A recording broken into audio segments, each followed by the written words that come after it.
are you? And here we go with another fun topic. This is congratulations to Taylor Swift and Travis Kelce. I love this. First of all, I love all love stories, but I love this love story because they are of the woke age. That's where women do the pursuing and the men just sit back and they wait to be pursued. It ain't the case here. These two people did everything according to tradition.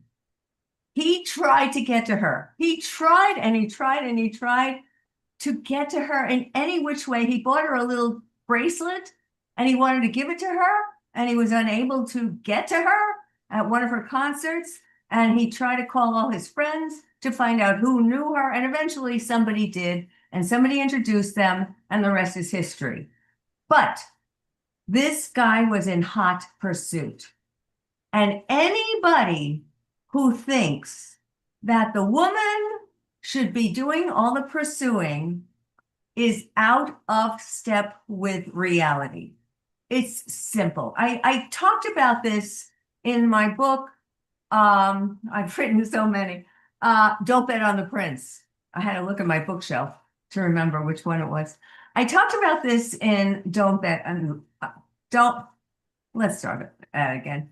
I talked about this in my book, Don't Bet on the Prince, about how men enjoy the pursuit because they are always after finding their prey. It's a psychological manifestation of masculinity, as we've known it since the Neanderthals. But what has happened lately is that women are pursuing, they became impressed with their own power thanks to women's liberation, and they started pursuing men. And men, very often these days, I know I talk to men, they go, oh my God, I can't even breathe. These women are in such hot pursuit. And the women, I don't know. I don't know if they're careful enough about who they're finding and who they're pursuing, but it's it's not the way romance was meant to develop. But in this case, this woke couple did everything according to tradition. And he adores her. She adores him. They respect each other. I hope this lasts. I hope the respect continues. He wants to make things safe for her, but she recently came out and said, I want to make life safe for him too. I have not heard that rhetoric from women in a long time. Have you, Neil? No, I haven't. No. And I have been out there saying again and again and again, the problem with what's going on with all this wokeness versus men who are more traditional is that women believe that they have to take the reins. Men are turned off to it. They don't like being pursued. They like being the pursuer. And here was the guy, perfect position to pursue, and he did.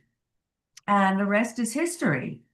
He followed her from country to continent to across oceans for her concerts, and she was working her tail off, and yet she found time to get to his games. They made every effort to be together and to support each other. And, if every relationship, every engagement, and every marriage was that supportive, we would never have any divorce.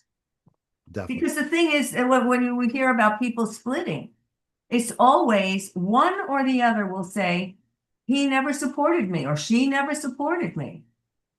Right? There was one situation, I was teaching graduate courses in New York, and this woman came to school. These were all adults coming back to school. She had gotten her baccalaureate and she wanted to go on for further education. She thought, great. She had 4 or 5 kids. She had a bunch of kids, and she had a husband. And he looked upon this as just some fun and game that my wife wants to do. But then she got serious. After her baccalaureate, she went off to get an MBA. And then the nerve of her, she went off and got a big job, probably paid more than what he was being paid.